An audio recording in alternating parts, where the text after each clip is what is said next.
اللہ تعالیٰ نے فرمایا سورہ رعد میں ان اللہ لا یغیر ما بقوم حتی یغیروا ما بانفسہم، کسی قوم کی حالت اللہ نہیں بدلتا جب تک کہ وہ اپنے اندر اپنے نفس کی حالت کو نہیں بدلیں گے۔ پہلے اندر اپنے آپ کو بدلو، پہلے حلال پر اکتفا کرو، حرام سے اجتناب کرو، گھروں میں شرعی پردہ نافذ کرو، شرعی پردہ، یہ رواجی پردہ نہیں، شرعی پردہ۔ پوچھئے علماء سے کس کس سے پردہ ہے، کس کس کے سامنے عورت آ سکتی ہے بغیر حجاب کے، کون ہے محرم، پوچھئے۔ اور چیزیں بھی پوچھتے یہ بھی پوچھئے نا ان سے، پھر اس پر عمل کیجئے۔ اگر آپ اپنے گھر کے اندر پردہ نافذ نہیں کرتے اور شکوہ کرتے جی بڑی عریانی دنیا میں پھیل رہی ہے، تو آپ کو شکوہ کرنے کا حق نہیں۔ عریانی ہے، بے حجابی ہے، بے پردگی ہے، فحاشی ہے، پھیل رہی ہے، کیوں؟ ہم نے خود اپنے گھروں سے پردہ نکال دیا۔ جس کے بعد دو پیسے آ گئے سب سے پہلا کام یہ کیا کہ برقع اتار دیا۔ معلوم ہوا کہ یہ تو غربت کی علامت تھی، یہ تو گویا کہ دقیانوسیت کی علامت تھی۔ تو ہمیں یہ سوچنا چاہیے، ہماری معاشرت، اب کسی نے قانون تو ہمارے اوپر نافذ نہیں کیا ہے کہ عورتیں پردہ نہ کریں، اللہ کا شکر ہے آج تک پاکستان میں تو ایسا نہیں ہوا ہے۔ مسلمان ملک ایک ترکی بھی ہے، وہاں عورت اپنا سر بھی نہیں ڈھانپ سکتی۔ آپ کو اپنے اخبار میں آپ نے پڑھا ہوگا، ایک ممبر آف پارلیمنٹ ان کی آ گئی تھی کہ جس نے صرف سر ڈھانپا ہوا تھا، سکارف رکھا ہوا تھا سر پر، اس جرم کی پاداش میں اس کی وہ اسمبلی کی ممبرشپ بھی گئی اور ترکی کی سٹیزن شپ بھی گئی۔ ہمارے ہاں تو نہیں، جس گھر سے بھی پردہ نکلا ہے اپنی مرضی سے نکلا ہے، جس نے بھی چھوڑا ہے اپنے ارادے سے چھوڑا ہے، کسی نے آپ پر لازم نہیں کیا۔ تو پہلا کام دیکھیے اصلاح معاشرہ کا، پہلے اپنے آپ کو بدلو، اپنے آپ کو ٹھیک کرو، اپنے کردار کو، اور دونوں اعتبارات سے اپنی معاش اور معاشرت، معاش آپ کی جو بھی کمائی ہے جس پر آپ کا گزارا ہے اس میں کوئی حرام کی آمیزش نہ ہو، معاشرت جو رہن سہن ہے۔ باقی ظاہر بات ہے چور کا ہاتھ تو آپ نہیں کاٹ سکتے، وہ تو جب تک قانون نہ بنے اور وہ نظام نہ بدلے۔ زانی کو آپ سنسار نہیں کر سکتے جب تک کہ شریعت کا قانون جو ہے اس کی بالادستی نہ ہو جائے، وہ آپ نہیں کر سکتے۔ سود آپ ختم نہیں کر سکتے جب تک کہ وہ نظام حکومت ختم نہ کرے، ورنہ تو ہر ایک جو ہے پورے ہمارے نظام کا جو ہے تانا بانا سود پر ہے۔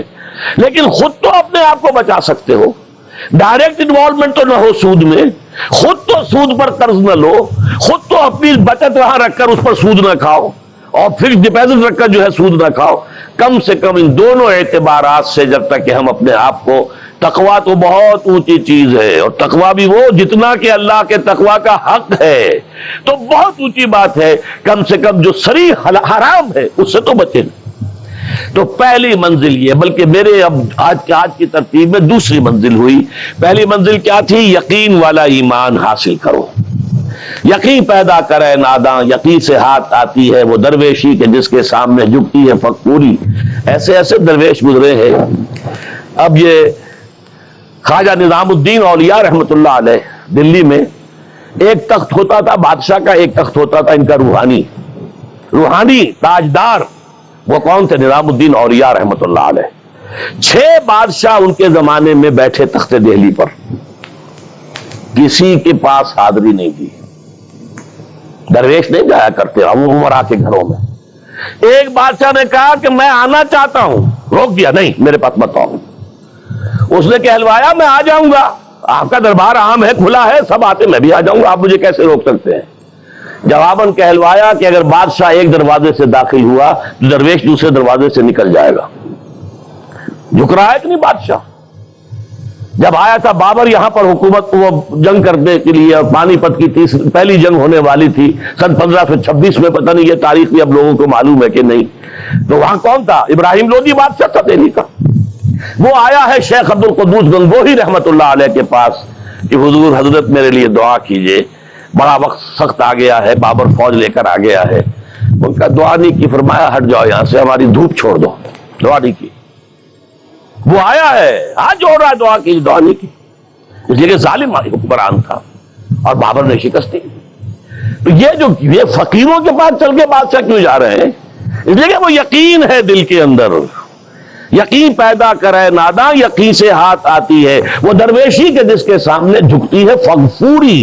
بادشاہ جھکتے ہیں جن کے سامنے، وہ کس سے حاصل ہوتی ہے؟ وہ در حقیقت یقین قلبی والی دولت۔ دوسرا کام، اپنے عمل کے اندر، اپنے کردار میں تقوی اختیار کرو جس کا کم سے کم درجہ یہ ہے کہ حرام سے تو اپنے آپ کو بچا لو اور فرائض کی پابندی کرو. نماز فرض ہے، روزہ فرض ہے، اگر آپ کے پاس مال اتنا ہے کہ زکوٰۃ آپ پر عائد ہوتی ہے زکوٰۃ دینا فرض ہے، اگر استطاعت ہے تو حج کرنا فرض ہے، جو بھی ہے فرائض وہ ادا کرو، فرائض و واجبات ادا کرو، حرام سے اپنے آپ کو روک لو. یہ دو کام نہیں کرتے تو اگلی آیت کی طرف بڑھنے کا فائدہ ہی نہیں، پھر یہیں پر بات ختم ہو جائے گی، فل سٹاپ ہو جائے گا. لیکن اگر یہ مرحلہ طے کر لیا، خوش نصیب، اس نے اپنی معاش اور اپنی معاشرت کو درست کر دیا شریعت کے مطابق. اب اگلا قدم کیا ہوگا؟ وَاعْتَصِمُوا بِحَبْلِ اللَّهِ جَمِيعًا وَلَا تَفَرَّقُوا. اب کیونکہ تمہیں فرد سے آگے بڑھ کر ایک امت بننا ہے، دنیا میں انقلاب برپا کرنے کے لیے، اللہ کے دین کا بول بالا کرنے کے لیے، اللہ کے دین کو غالب کرنے کے لیے تمہیں تو فوج بننا ہے، خدائی فوجدار بننا ہے. لہذا تمہیں جڑنا ہوگا نا. تمہیں جوڑنے والی شے کون سی ہوگی؟ میں نے کہا تھا نا، فصیل کی مضبوطی کا دار و مدار دو چیزوں پر ہے، اینٹیں پکی ہو، افراد جو ہیں ان میں تقوی آ گیا، فرما برداری آ گئی، اینٹ پکی ہو گئی دینی اعتبار سے. اب ان کو جوڑنے والی شے کیا ہے؟ فرمایا اور سب مل جل کر اللہ کی رسی کو مضبوطی سے تھام لو اور تفرقوں میں مبتلا نہ ہو. وَاعْتَصِمُوا بِحَبْلِ اللَّهِ، حبل اللہ اللہ کی رسی، مل جل کر جمیعاً. وَاعْتَصِمُوا بِحَبْلِ اللَّهِ جَمِيعًا وَلَا تَفَرَّقُوا، تفرقے میں مبتلا نہ ہو. تفرقہ ہوگا تمہاری قوت ختم ہو جائے گی. Divided you fall, United you stand. اگر تمہیں مضبوط ہو اور مجتمع ہو، بنیاد مرصوص ہو، تو تمہیں کوئی شکست نہیں دے سکتا. اگر تمہارے دل پھٹے ہوئے ہو، تمہارے اندر رکھنے ہو، تو تمہارے اندر سے غدار نکل آئیں گے. جیسے کہ آپ کو معلوم ہے کہ انگریز جو آیا ہے ہندوستان میں، بنگال میں غداری ہوئی، میر جعفر نے غداری کی، اس لیے بنگال میں پلاسی کی جنگ میں فتح ہوئی لارڈ کلائیو کو. دکن میں ہمارا آخری تیر جسے کہا اقبال نے، ترکشے مارا خدنگے آخری، ٹیپو سلطان آخری چٹان تھی ہندوستان کے اندر، اور وہ بھی ایک غدار کی وجہ سے. جعفر از بنگال و صادق از دکن، ننگے آدم ننگے دی ننگے وطن. تھے کون؟ مسلمان تھے. لیکن یہ کہ اگر آپس میں تفرقہ ہے، آپ کے تفرقے کو دشمن استعمال کرے گا، آپ کو آپس میں ٹکرائے گا، ایک کے مقابلے میں دوسری کی مدد کرے گا، کبھی دوسرے کے مقابلے میں آپ کی مدد کرے گا، تاکہ آپس میں ٹکرا کر ختم ہو جاؤ. لہذا اتحاد، اب کیونکہ یہاں پہ اتحاد لکھا ہوا ہے تو اسی حوالے سے سمجھیے کہ وَاعْتَصِمُوا بِحَبْلِ اللَّهِ، جو اتفاق کیسے آئے گا؟ اللہ